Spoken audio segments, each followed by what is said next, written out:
It's week 2 of 2018, and this week on the podcast, we're talking about the innovations coming out of CES this year, as well as an update on the Spectre and Meltdown attacks. That's all coming up on the ITProTV podcast, starting right now.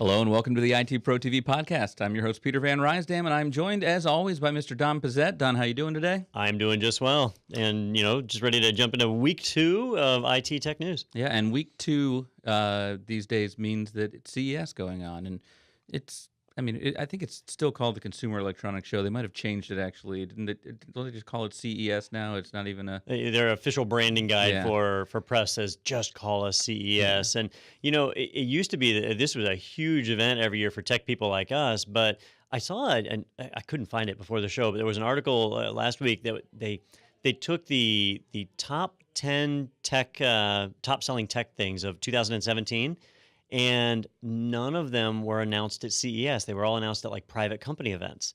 And so they were saying that the biggest names in tech aren't coming out of CES, but you still get to go there and see a lot of the crazy new things that companies come up with. So it's a neat conference. Yeah, we went, I think 2 years ago now, and I remember, I don't even think Apple was there. And if you're looking at top gadgets and things sold, that's going to be iPhone X, iPhone 8, and probably down the list will be a couple of things, the new iPad or something like that. But a lot of those companies, they put so much effort into the big launch events that they do that it just doesn't make sense to go there as well. But CES has almost turned into the concept cars that you would see, and it's not necessarily the production cars, but it's where we kind of roll out and gauge consumer interest. And the first thing we want to talk about was a new monitor from Nvidia. I know there's been always at CES. It seems like we're talking about what's the new big monitor or the biggest thing that's out there. Normally in terms of TVs, but this one is actually a computer monitor, right? That's 65-inch 4K 120 hertz for gaming. Yeah, computer monitors have always been, more expensive than televisions and usually not very large in size. So a 27-inch monitor is pretty much the biggest that you find in most places, maybe something like a 34-inch. So NVIDIA decided to go all out. And this one, it kind of highlights a few different things. We have an article from Android Police here where they were highlighting it. It's a 65-inch computer monitor. It's 4K. 120 hertz, right? So a really fast refresh cycle, and it is developed as a gaming display, but it's got Android TV built into it. Now, I thought that was really interesting because it's a computer monitor, so you're going to have it hooked up to your computer. So there's not really anything Android TV can do that your computer couldn't do, but it is increasing your attack surface, so that's a big bonus if you're worried about security. And it gets you covered on Android Police. It probably wouldn't have been covered. That is true. Otherwise, if that didn't happen. The picture, I didn't show the picture. It's actually, I'm sure this is like an artist rendering or something of this television, because I was thinking a 65-inch screen, wouldn't it take up more space than that? You would think, so is that why they don't get that big? Because it's just a desk space issue, or is there a reason that you're mentioning monitors are more expensive a lot of times than computers or than TVs? Why is that? In the olden days, it was the dots per inch, the DPI of the monitor. That on a television, the dots, like on the old CRTs, they weren't actually dots. They weren't even square. They were more like rectangles. And on a computer monitor, they were square. So it was different. And that was why you couldn't hook a Nintendo up to a computer monitor. They were just too different. But nowadays, the technologies have come a lot closer together. But televisions are still a lot more friendly with being stretched large because they can blur their images a little bit. You can't do that on a computer because if you have text and you blur the edges, it's bad. It makes it hard to read. So computer monitors typically have to be crisper and usually have a higher refresh rate, especially if you're doing gaming and things. So this one being at 120 hertz, that's pretty significant. And most of us, they say the human eye can only perceive up to 60 hertz. But if you're doing things like virtual reality or in 4K, you've got these different quadrants in the monitor that are being rendered. That all requires a higher refresh rate, and it usually means more expensive. So I kept digging for a price on this one. They did not indicate a price.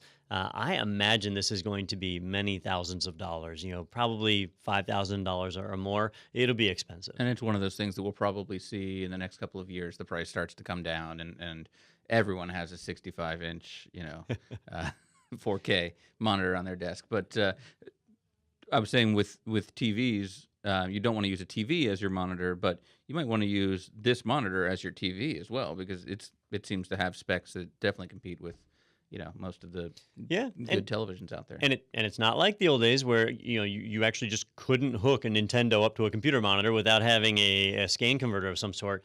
But these things, they have HDMI on them. You can. You just hook a regular consumer device up to them. So I don't know. That line between television and computer monitors has blurred significantly. But 65 inches, I'm not going to put a 65-inch monitor on my desk. That's a little crazy. Yeah, and I don't know what it was called, but I remember with the Commodore 64, my brother and I had the little 13-inch TV in our room, and we just had the little switch on top. You would toggle it back and forth. So, that was a great one. The other announcement, or one of the other announcements we saw from CES, was Asus announcing the Chromebook 3, which has some pretty beefy specs that are in line with a lot of great Windows machines or even Mac products. So again, this is one where I know we were talking about what's the price going to be. So this was another one. It's coming from Android Police, where the Chromebook environment has really exploded. A lot of Chromebooks that are out there. I have a Asus Chromebook that I use that I tote around with me whenever I travel. Chrome OS has just evolved a lot. And last year, they started rolling out the functionality to run Android apps on Chrome OS. And that's done so well that Google actually killed off their Pixel C tablet, and they don't even sell an Android tablet anymore. Like, there is no official Google Android tablet. Instead, they're banking on Chrome OS as the future. Well, these Chrome boxes, they didn't get a whole lot of attention last year. In 2017, there were no big Chrome OS desktops. It was all Chrome OS laptops. So it's neat to see Asus do a refresh on this. I was surprised to see that they are bumping up to a 8th gen Intel processor. So pretty cool stuff there. A lot of power behind it. DDR4 memory and 802.11ac wireless, USB 3.1, all the latest and greatest features. So these are desktop class really at this point. And in the past, these Chrome boxes have all been $200, $220, right around in that price point. So far less expensive than buying a desktop computer. And Chrome OS is so much more powerful now that if you need a desktop, if you have a school lab or shared computers, most people use web-based applications these days anyway. So a Chromebox is perfectly suited for that. You stick it on your 65-inch Nvidia monitor, and you're ready to rock. It's going to run like a dream. Now, and since they don't have a screen on it like a Chromebook or a touchpad or keyboard, there's some cost savings for them there. So maybe that's how they're able to put in some beefier stuff and help get the price down. And I wonder, will it come with Meltdown and Spectre pre-installed already, or the patches maybe? I didn't think. What if they put a marketing spin on this and like Meltdown becomes a feature? Like, sure, access all of your logs at any time. So there's another cool thing that we saw come out of CES that really caught Don's eye, because Don is just in love with anything that he can take and turn a phone into a computer. I mean, he's even gone so far as we joked last time of putting the little keyboard on his on his phone to try to make it a computer at that size.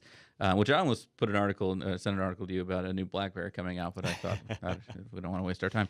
But the Razer here, spelled with an E, of course, because technology. Of course. Yeah. It sounds so much fancier when it has a Z in it. So what is this one? Where's the phone go in this? Is the phone the touchpad? All right. So I am a sucker for this technology, and I carry a phone and a tablet and a laptop, and it's just I have all these devices. And I made a comment a few years back. I was like, man, if I could just combine two of these things, if I could have a tablet and laptop combo or a phone and tablet combo, I'd be happy. Like, just let me combine two of these devices. If I could combine three, that would be the perfect solution. And I've gotten close. I bought the Asus Pad phone when it came out here in the U.S., and unfortunately, the version they released here in the U.S. was just terrible build quality, and it only lasted me a few months. It's it just didn't hang in there. The Apple iPad, when they did the iPad Pro, I got one of those because you stick the keyboard on it. And now it's kind of laptop tablet combo, but you're locked into iOS, and so you don't have a whole lot of flexibility there as far as running standard tools. So Samsung released the Dex dock, which lets you drop your phone into a docking station, and then you can have a monitor and keyboard hooked up to it. And that's actually really impressive. I've been really impressed with Samsung's offering there. But it's not portable. It's designed for desktop. And I know it's dead now, but didn't Microsoft tout that you could do this with a Windows phone and when they released some of the Surface stuff originally? Yeah, and what they did is they made the software to do it, right? Their Continuum and all of that. But they left it up to the vendors to make the hardware for it. And none of the vendors did. Nobody made the hardware. And so Microsoft said, well, that's dead. So Razer is the latest company to take a stab at this, and they're actually going a little unique on it. So they released the Razer Phone earlier this year. Last year, they acquired Nextbit, which made the Nextbit Robin phone, which you can buy at a big discount pretty much anywhere. But the Razer Phone was focused on gaming. And they're now releasing this laptop hardware. For those of you that are watching the video, you can see on my screen here. You can see it at razerzone.com. It looks like a laptop, but it has no CPU or memory or storage. It might have a storage bay on it. But what you do is you take your phone and you drop it right in there. That touchpad is actually the phone. And the Razer Phone has front-facing speakers, so they drop that right in there, and right where the touchpad would be. And now you've got your speakers, and the phone turns into the touchpad. Then it blows up the Android operating system to be right there on the screen. And Google's actually started baking this functionality into Oreo 8.1. So if you're on Oreo 8, you don't have it yet, but on 8.1 and some of the newer betas, actually I think it was 8.1 beta 3 that introduced it. This feature is there for connecting to any kind of DisplayLink monitor or whatever. Razer's just packaged it in a really fancy laptop. I don't know how successful this will be. They didn't announce pricing, and in fact, it's a concept, so we don't even have a release date on this stuff. But rest assured, I'll likely buy it, and within a few months have. Well, if the track record holds, then I'll have terrible things to say about it, but I'll buy it. and functionality-wise, you basically have a Chromebook then? Sort of, yeah, except in this case, it would be running Android, right? Okay. So all of your Android apps would be there, and the neat part here is that when you pop your phone out, all the work that you're just doing is right there on your phone. Sure. So you don't have to worry about syncing between devices, which is what I have to do between my phone and a Chromebook or a laptop right now. Is there any relation to the old Motorola Razer? Like, is this because to have a name that close in that industry? Yeah, that's a good point. The name of their phone is actually I think it's just called the Razer Phone. The Motorola Razer, they actually still sell the Motorola Razer, and there's supposed to be, I don't know if it's launched already, but an Android, let's see if we can find that. I did read about that. But maybe they're being saved by the fact that Motorola spelled it R-A-Z-R. Yeah. So they have an extra letter in there. And we're going to put the vowel back in, but not the right vowel. That's my favorite part. We're going to pick one. Yeah. But yeah, I'm Googling and not finding it here. But they were going to do like another flip phone, but it ran Android. Yeah. I wonder where that ended up. At CES 2019, we'll see that. There we go. All right, so next up, switching gears a little bit, we want to talk about the Wi-Fi Alliance is launching the next-gen WPA3 encryption protocol, which is following the WPA2 protocol. Oddly enough, followed WPA1. Yeah, the naming structure is crazy. They didn't go like Apple and jump right from the 8 to the X, Roman numeral 10 there. They just they went for it. So. What's this all about? What's this mean? All right, so this announcement came out of CES, but it really transitions into our security section of the show. So a lot of neat stuff comes out of CES. Some of it comes and goes, but this one's a big deal because the original security protocols that we used inside of a wireless network were WEP, the wired equivalency protocol, and WEP got broken way back in 2001 or something like that. And so WPA, the Wi-Fi Protected Access, was released. It was proven theoretically breakable within a year. They actually broke it within, I think, 2 years. So WPA2 was released. Well, WPA2 is held strong for a long, long time, some 14 years, I guess. So a good long while. And then we had the crack exploit earlier this year. And with last year. Oh, yeah, that's right. We're in 2018 now. Week 2, 2018. So, way back in the week 40s, we had last year we had the crack, and so you can't say it without laughing. So that's a big problem. So the problem there was that crack was exploiting a flaw in WPA2 itself, so it affected every implementation of it. And while it could be patched on the access points, it really was up to the clients to be patched. And the clients, you just can't rely on them being patched. And that means that even if you update all of your infrastructure, somebody could walk in your environment with a mobile phone that's still exploitable by crack. So WPA3 is designed to fix that.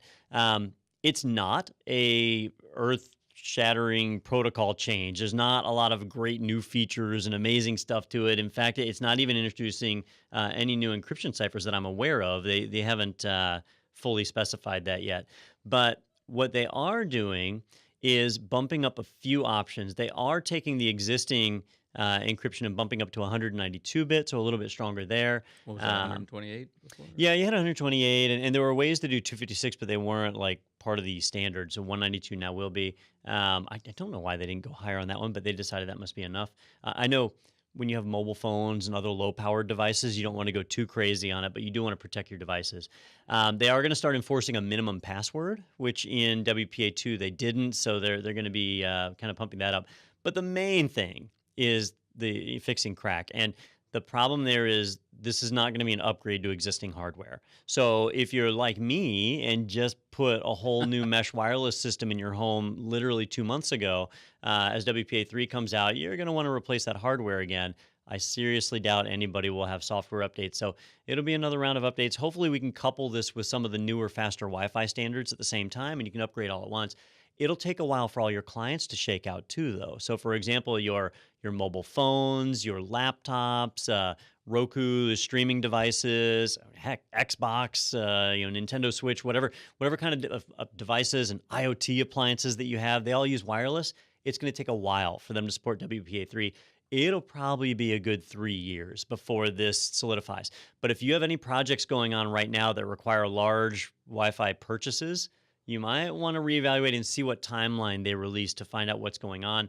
The article that we were linking to is Tom's Hardware, but you can go to the Wi-Fi Alliance page and actually learn a lot more about WPA3. I will get to it eventually. Here we go. On the Wi-Fi, it's y-fi.org. That's the Wi-Fi Alliance. And you can find out more about their security update and the timelines they're proposing and all the other information. It's all right on there. Now, in the scenario you were just describing of your home, for example, as long as you're on the latest firmware on your router, are you still susceptible to crack if someone comes in with a phone, say, that hasn't been updated? So it depends on how you define susceptible. So like, let's say I own the access point and a guest comes to visit, right? And they're not patched. Well, then an attacker could still exploit them. They could still attack the guest. They couldn't attack my hardware, so technically I am protected. But if I'm promising data privacy to my guest, then technically I'm still vulnerable, right? And there's just not a great way to deal with that. Especially, I love Android. I use an Android phone myself, but especially Android devices because the vendors just do not push updates. And when they do, it takes them months to get one out there. So there are tons and tons of Android devices that, as of this moment, are still susceptible to crack and probably will be until their owners get a new phone. Got it. And what's your address? Yeah. We can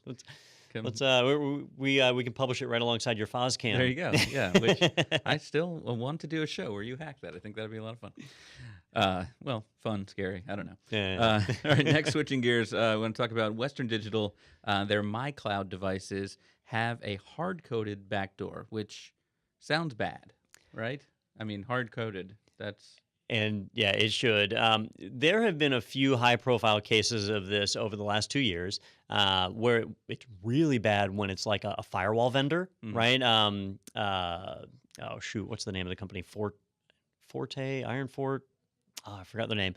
Anyhow, where they were a firewall vendor and they had a hard-coded password in their firewalls for tech support to use. So if you had a problem on the firewall, you could call up tech support and they would just magically somehow say, oh yeah, we see your device and let me see if we can fix that for you. Sounded nice, but it was a hard-coded password. And so if somebody found out what that password was, now they could log into these firewalls all across the globe, and your VPN tunnels and things that you thought were secure are now vulnerable. Well, here it's just as bad as a firewall because of the type of the device. So these are the Western Digital MyCloud devices, and this was on Beta News, where they found that it had a hard-coded backdoor. But these devices are designed to make it really easy for you to back up, right? So you stick it on your Mac, your Windows machine. I don't think they do Linux. And you back up your data, and it connects to a cloud account, and it's backing up to the cloud as well. So you've got 2 copies of your data, which is awesome. Except, thanks to this hard-coded password, and what the article goes on to explain are easily guessed names, the aliases that it creates for these drives follow a predictable pattern, that an attacker could easily guess that, access your drive, and now have access to your backup. Well, what's in your backup? Everything that's important to you, at least. And so now they have access. And they even published the username is MyDLink, BRIONYG, which is probably someone's name, which you can probably find them on an unemployment list somewhere. But the password is ABC12345CBA. Notice they flipped ABC around there at the end. So I think that's a pretty high level of security. Yeah. Remember that the biggest challenge with hard-coded passwords like these is that we don't know about them. And so an attacker may know about it and we don't. And even if we do know about it, the second challenge is a lot of times we can't change them. It requires a firmware update. So the vendor has to basically agree to give up this support channel. And sometimes they don't want to. And now you're left this way.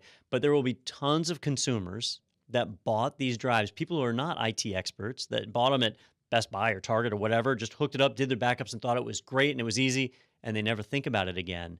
And their data could already be compromised. They wouldn't even know it. And these are people that wouldn't have gone in to try to change the name of the device or anything like that. So it's going to have those predictable names. And what struck me from the article is a quote here. It says, an attacker could literally take over your WD My Cloud by just having you visit a website where an embedded iframe or image tag makes a request to that device. So, that's a phishing scam where all they need you to do is visit the site. And even if you realize, hey, this is a phishing scam, and don't do anything on that page, it's too late. You've gone to that page and you've done enough. So that's definitely a pretty frightening one, and one that I'm sure we'll see some fallout from coming up. And speaking of things we're seeing fallout from recently, has been the meltdown spectre attack, and we talked about that a lot on last week's show. But this week we're kind of seeing where we've gone from there. I think one of the things Don mentioned is it came out. It was released before all the patches were necessarily ready. So we're kind of seeing how Linux, how Microsoft and Apple, to name a few, the most important ones probably for most people, how they're handling those rollouts of those patches. And Apple's has gone relatively smoothly. I'm going to go ahead and say that some Linux and some Microsoft have not. So the first thing was Microsoft basically said, we're not going to give you this update unless you've updated your antivirus. Is that kind of...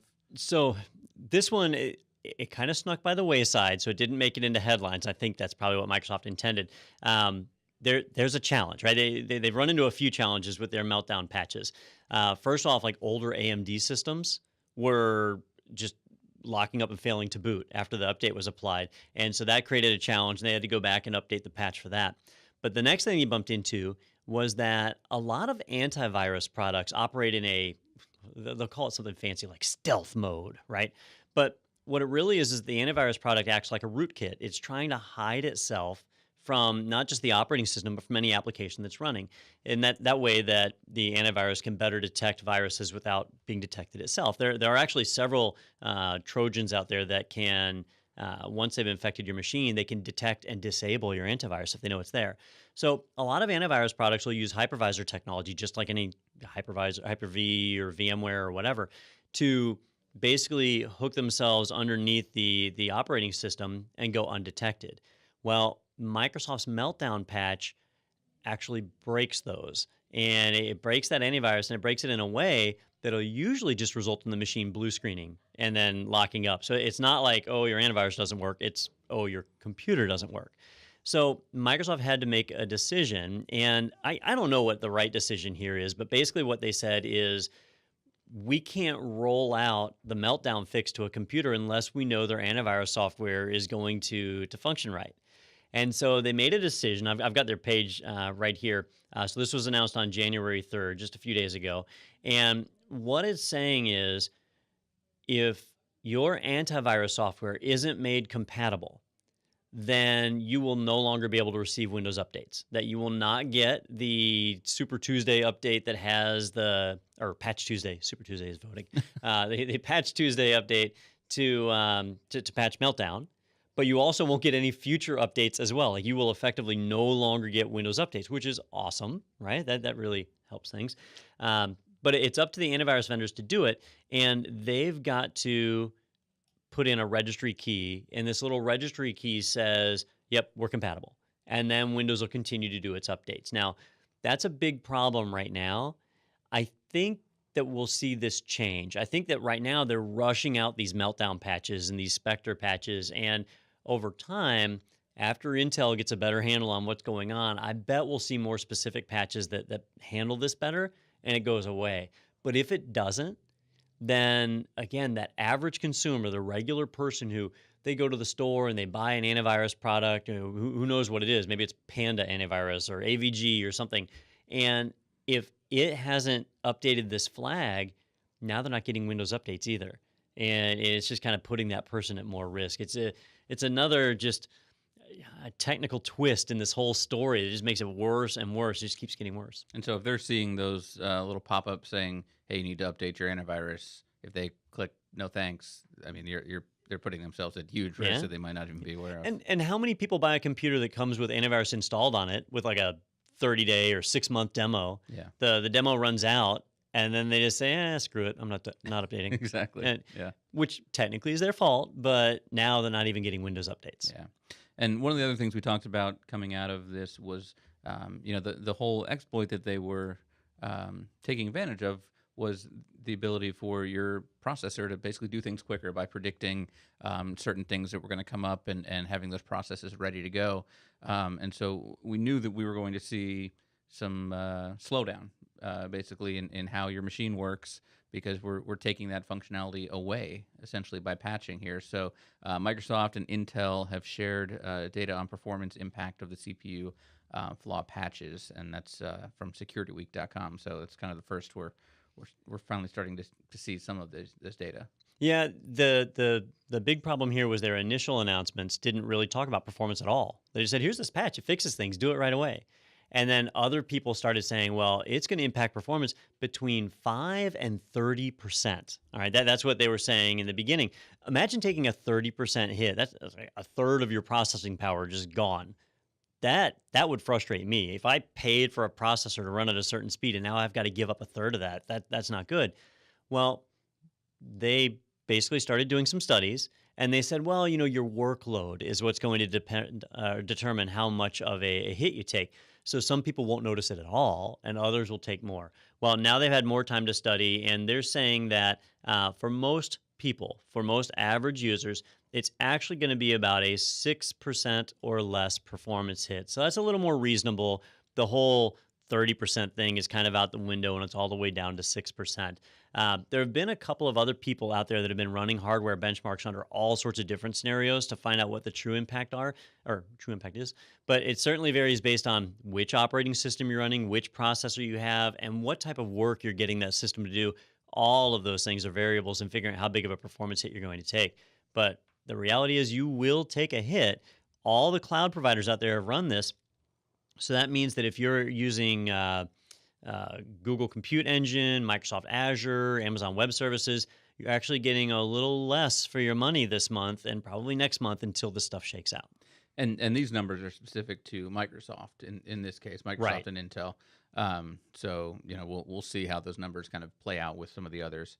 And then you mentioned something earlier, and we have an article about it, so we can kind of just go over it quickly. But Windows 10, basically, as people were patching or putting these patches on there were some users with Windows 10 and AMD processors that were having issues so badly that basically their computer wouldn't boot up anymore. So it sounds like before you do these patches, and if you're not sure what your systems have, maybe do some reading about them and figure out if you're ready to make those patches. Yeah, well, there were 9 different updates that were causing problems on the AMD systems. Microsoft has pulled all of them. So you're actually safe to update now because they've been pulled.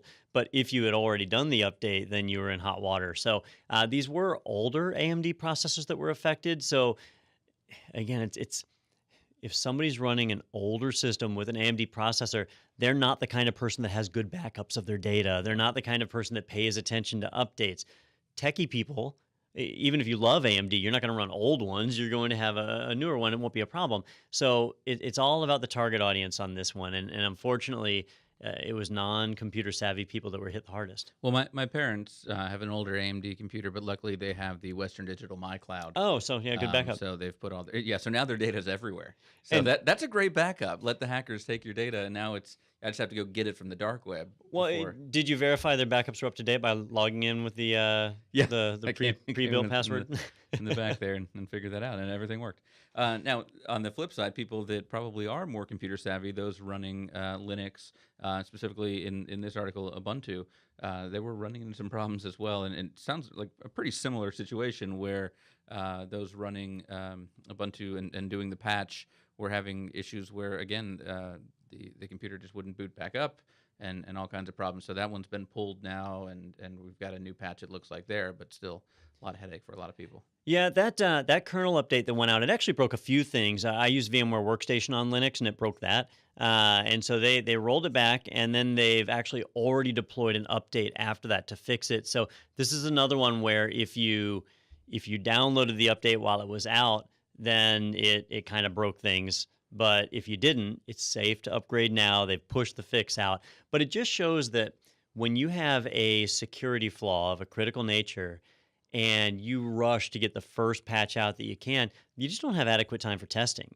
And if they took time to test, they could eliminate these issues, but then they would be getting criticized for how long it took them to push out the fix. So they have to pick and choose. And for all the systems that we hear about that fail to patch and run properly, there are 10 times more that all did patch properly and are protected. So it's a part of the growing pain process. But nobody is immune from this, right? Every operating system, they've all experienced some kind of pain with security updates these last years. Yeah, and again, we go back to what we talked about in the last podcast, is there was a system in place to alert all these vendors about this and let them make their patches, but then it still was released ahead of that time to the public, at which point this kind of became the mad dash where these kind of mistakes happen. I know we talked last time about will this affect mobile or not, and turns out it did, and I know I got the update on my phone, and those things have all been going smoothly, but yeah, it's tough when you kind of put that pressure on people to get those changes out very quickly. And speaking of the phone side of things, right? So there are these two attacks, meltdown and spectre, and on most phones, meltdown wasn't a problem, but spectre was, and so the updates are going out for that. But there has been a lot of talk, a lot of people calling out saying, hey, we've got to break the Intel monopoly. We've got to get non-x86 processors out there. Would it kill us to have open source processors, right? The RISC-V or RISC-V project makes an open source spec for a processor that's been around for years. So they're saying, what about these initiatives? And ARM, which ARM processors are used in most cell phones these days, they've actually been kind of making headway in the data center space and starting to release some desktop and server class processors. And so there's been a call to start transitioning to that, or at least to have the option to say, if Intel truly botches up, who do we even switch to, right? So we are seeing a lot more movement there. Red Hat a few months ago had announced they were working on Red Hat for ARM processors or RHEL for ARM processors, and they've already got some betas out for that. Fedora this week actually promoted the ARch64 or the ARM64 platform, there we go, to one of their officially supported platforms. So now they're actually going to be actively developing Fedora to run on that. So we'll see more and more of that over time. It's nice to have options. ARM processors don't have the same muscle behind them that an Intel processor does as far as performance, but they're very stable processors, very powerful. They can do a lot, and you can have a lot more of them because they run significantly cooler than the Intel ones do. So we'll see where that goes in 2018.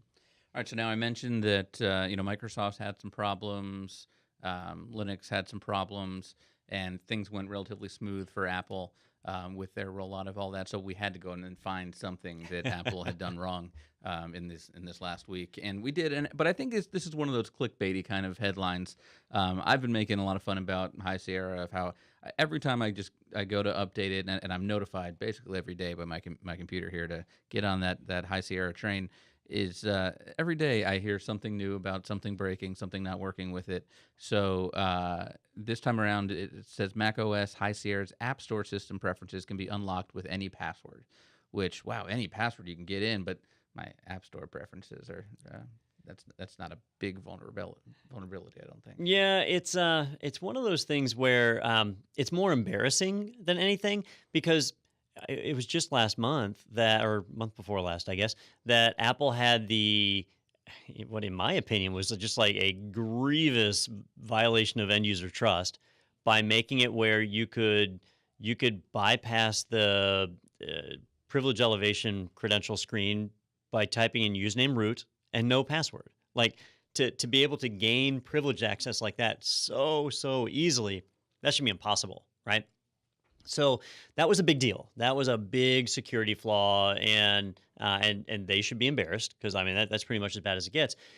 But then to fix it, they rolled out an update, or a patch, and then their next update undid the patch, and it came back, which we talked about in the show. And so 10.13.1, you had the patch. 10.13.2 undid it. They had to release 10.13.3 to finally patch that. So they had a lot of missteps on that one. And then here we are just 2 months later. And as long as you know the username of an administrator, when you get to that security preference screen for your application, you can punch in any password and it'll accept it and it'll let you through. It's embarrassing to see authentication like that on a privilege escalation screen. Even though the settings in there aren't super critical, there are things in there that control like how you do updates. So an attacker could actually turn off your updates and now just wait until the next security flaw, which apparently will be in a month. And once they have that, now they've got an attack vector on your machine. It does require physical access, just like the last one, so it's not like rampantly exploitable. It's more just embarrassing.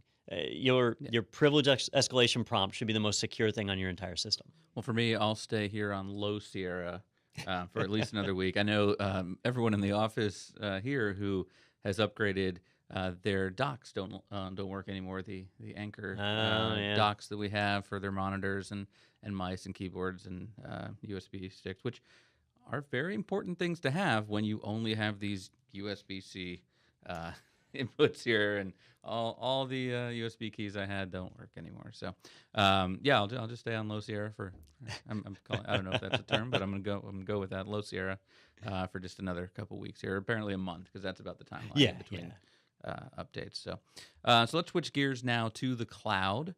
And this first one here, Google Calendar on the web is finally moving to Material Design, and that's rolling out to G Suite customers. So what are we talking about? So 'Cause you were excited. I was excited, or I am excited right now. I like Google. I use a lot of Google products. I use an Android phone. I started using Gmail for my personal email the first year it was available. So I've had a Gmail account for a long time, 16 years now, however long it's been. And I've said this about Google, that they will launch a great product that is designed to scale to millions of users. They'll launch it, they'll put it online, they'll make it available, and then they'll abandon it. And you have products like Gmail that have been like Google Wave.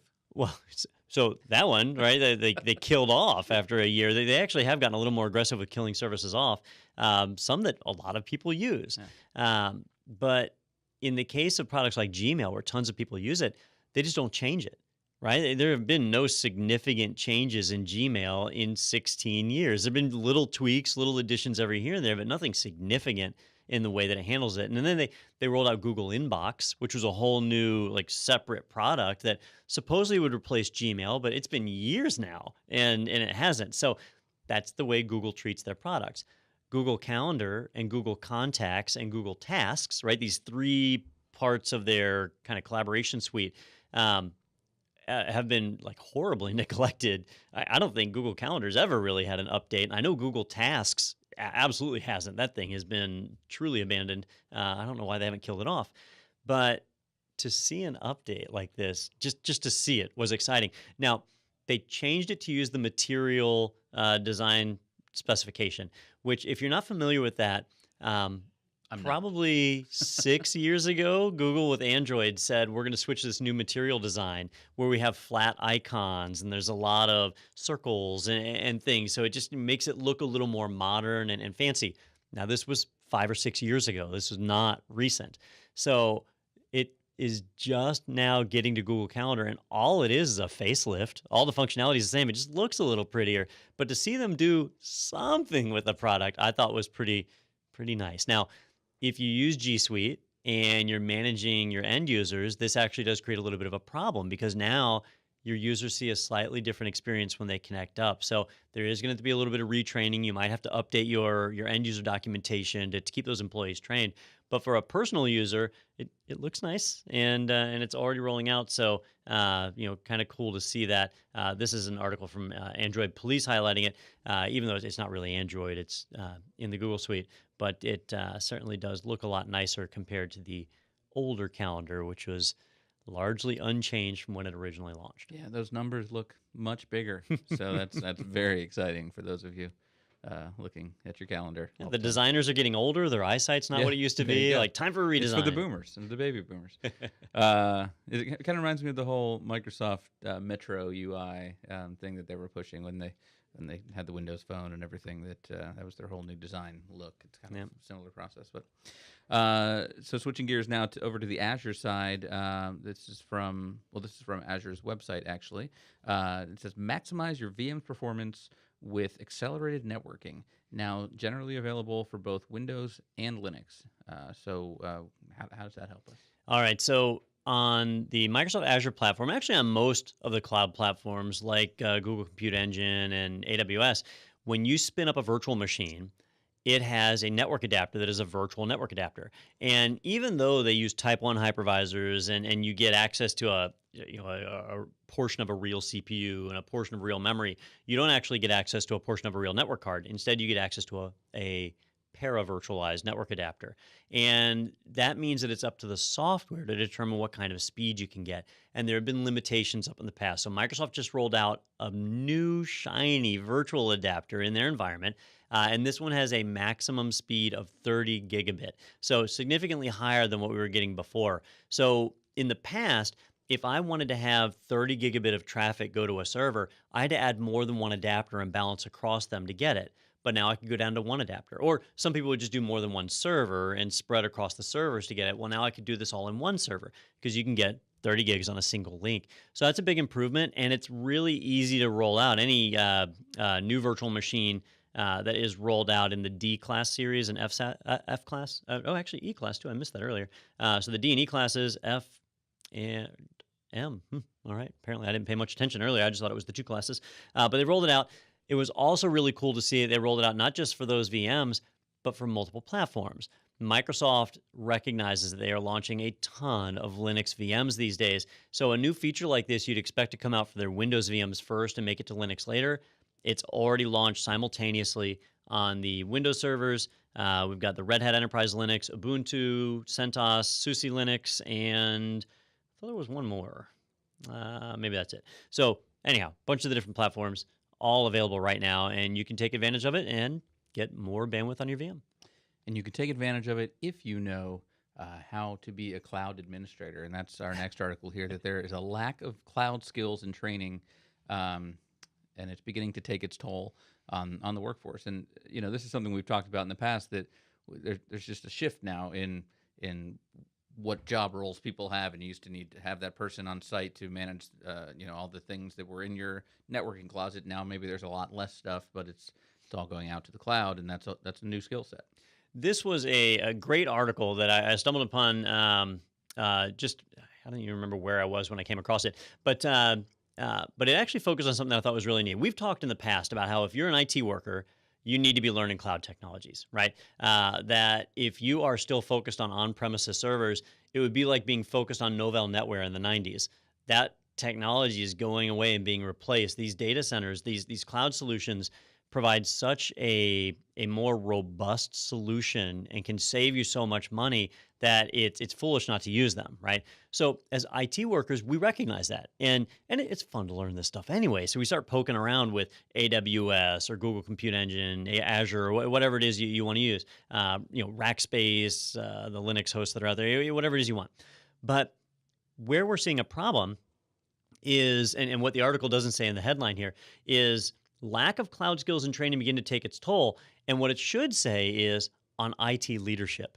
Because if you go through and read the article, it's talking about IT decision makers, right? And they found that 71% of IT decision makers believe their organizations have lost revenue due to lack of cloud expertise, right? If you're running on-premises servers, the odds of you having outages are higher, right? The maintenance cost of maintaining that hardware, the replacement cost of maintaining that hardware. Your electric bill.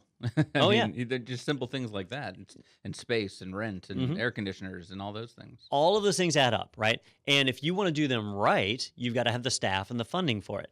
Or you can just rent space out of Azure or Rackspace or AWS. And they've already got world-class employees that are already doing this stuff, and you can have a more stable environment that can scale much larger, much more quickly. So those are things that if you take advantage of it, you can make your company better. But if your leadership doesn't buy into that model, if they say, no, we're not doing cloud, we're keeping our data right here. If we go on the cloud, we're going to get hacked. Well, they need to learn. They need to learn exactly what it means to put something in the cloud. They need to learn about hybrid clouds. They need to learn that yes, you can get hacked in the cloud. Yes, you can get hacked locally. It's all about how you secure it. What are the steps you need to be doing? How do you responsibly deploy this technology? And now that they're actually seeing this starting to hurt companies, hopefully we'll see more of this coming down the line. So I thought it was really cool that they weren't focusing on the IT worker, which is what I expected when I read this article. I was like, oh, great, another one telling us, learn the cloud. We already know that. But it was focused on leadership, saying, man, the decision makers, the people who have their hand on the dollar bill, they're the ones who really need to make sure they understand what does a cloud have to offer, how can it be leveraged properly, what is a provider that's safe to go with, because you don't want to go with bobscloudhosting.net. I want to go with an AWS or somebody who's a really big player in that space so that we have access to the resources. And it's confusing. When you go to the AWS page and you look at their list of services, there's over 60 different services. And most of them have silly names, so you don't even know what they do. If I said, oh, we really need AWS Redshift, what does that even, you don't even know it's a database product, better yet, what kind of database.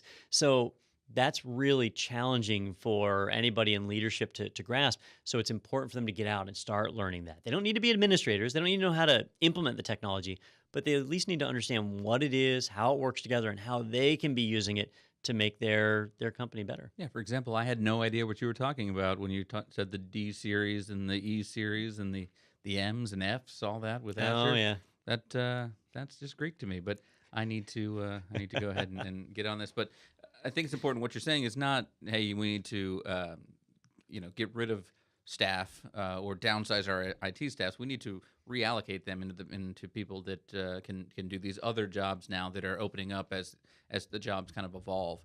And one way to do that would be to come up with a blueprint for a successful IT team.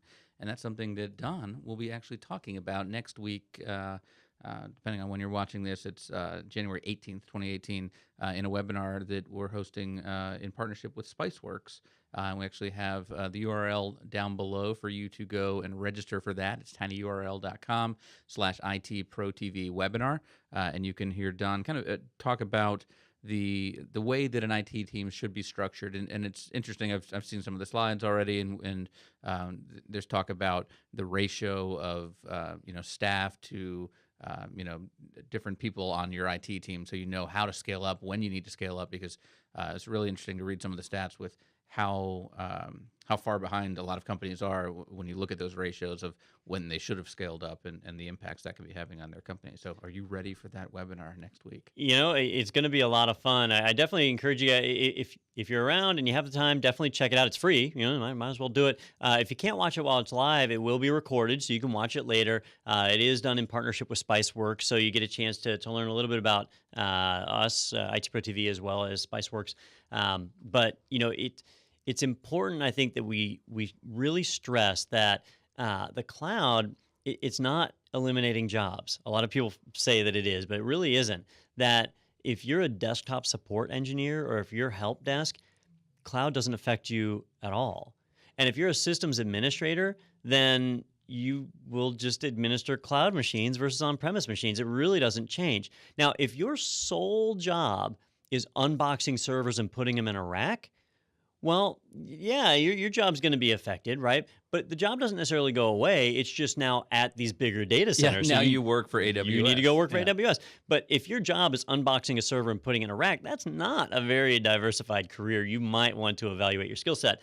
But I want to just spend some time and talk about that with people so they understand like what is an IT department supposed to look like, all the different job roles and titles and where people fall in that. So definitely tune in January 18th. It will be available recorded afterwards too. So it'll be a lot of fun. Sounds good. And I wanted to end on some happy news, which, we've been talking a lot about these exploits and things like that. And this is news that's happy to me.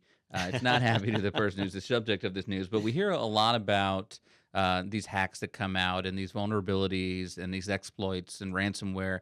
And we often talk about the victim, who the Equifaxes of the world and those people and the responsibility they had. But we rarely get to talk about the person responsible in the initial responsibility of actually going in and doing this exploit. But they're thieves in the night and masking their trails. But we have one here that was just sentenced to over. How long was he sentenced? 16-count indictment. He wasn't sentenced. No, he wasn't was sentenced. charged. Sorry, right? he was charged, and it was 13 years that he had been monitoring people's computers. Basically, the reason that we have these little webcam covers on our machines these days is because of people like this. And I'm impressed. He began doing this when he was 14 years old. And he programmed the fruit fly malware and was, I think, was able to go into Mac OS mostly and access webcams and microphones and things like that. And that's pretty scary. But and what's also scary is how long he was able to do that, and that this kind of thing wasn't detected. But it's good to see someone like that brought to justice and caught and innocent until proven guilty. So we'll see what happens with the indictment. But if that is all true, then hopefully he's in jail for at least as long as he was monitoring us. Yeah, a lot of times these people are in other countries, and so there's extradition and all these other things that get involved, and they rarely see any jail time. Sometimes they can't be identified. So like the people behind the Petya virus, where we don't really know who that was, so you can't arrest them, or they have a team name, but nobody's figured out who's on the team, so there's no action there. Even when they're domestic people that are doing this and they get caught and arrested, our legal system is just not set up to deal with this stuff. So many of them will be held in jail until their trial, and then they'll just get probation, right? Time served, and they go out. So they rarely serve more than a year or two. There's a few rare cases like the Kevin Mitnicks that are out there that actually do serve a few years. The Silk Road guy that is in there because he's basically selling drugs, or facilitating the sale of drugs. So those usually go down. But the people who are just doing denial of service attacks, writing malware, are rarely punished. And so it is nice to see one that goes down. But man, 10 years that he was running this stuff for, and just completely unseen. Yeah, and it's nice. It's the feel good story of the year, I'd say so far. But I was telling Don before we started here that I almost see this as a Catch Me If You Can, that Leonardo DiCaprio movie, one of those situations where he'll probably be working for the NSA after this when he gets out. If this is a guy that's writing this kind of code, at 15, 16 years old. So, spend his time in prison and come out and have a nice cushy job in a security firm or something where he's, watching out for more like himself to stop them. But that's pretty much all we've got today, Don. Anything else to cover? That's it. I mean, obviously, there's a lot more stuff coming out of CES, so be sure to check out the coverage that's there. Leo Laporte's team over at This Week in Tech are doing some great CES coverage. Tom's Hardware is doing great CES coverage. So look for gadgets there. Don't expect to see anything beyond gadgets, though. We do have RSA coming down the line and a few other conferences soon that will certainly spearhead some new initiatives and new measures that are out, which I'm looking forward to.